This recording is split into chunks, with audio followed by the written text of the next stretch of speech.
Ikalabing-siyam na taon na ang ating taunang proyekto na unang hakbang sa kinabukasan. Ang mga gamit pang eskwela na ating ipinamahagi, gamit na ngayon ng 85,000 estudyante ng kindergarten at grade 1 sa iba't ibang lugar sa Pilipinas.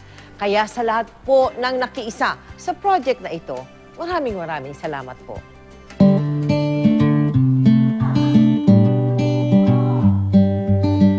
Sa unang hakbang sa pag-abot ng kanilang mga pangarap, mga bagong gamit pang eskwela ang handog natin sa kanila.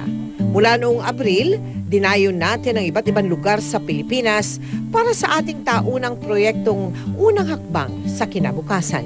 Sa Luzon, mahigit 23,000 mga bata ang ating nabigyan, kabilang ang Quirino Province, kung saan nakilala natin ang mga kababaihang gumagawa ng fossilized flowers.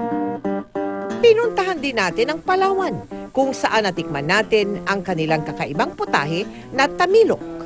Nasa mahigit 27,000 bata rin ang nahatira ng school supplies sa Visayas, mula sa mga nagagandahang isla ng Iloilo hanggang sa kabundukan ng Antique, kung saan nadiskubre ang rice terraces ng mga katutubong Karaya.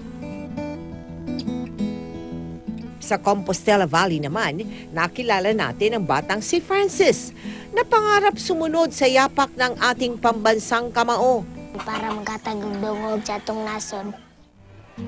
Mahigit 24,000 bata naman ang ating nabigyan sa Mindanao, kabilang ang mga katutubong Tiboli sa South Cotabato. Mahigit 9,000 bata rin ang nahandugan sa ilang eskwelahan dito sa Metro Manila.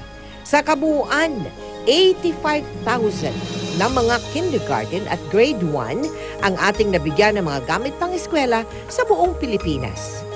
Maging daan nawa ito upang magkaroon sila ng magandang inspirasyon para mag-aral.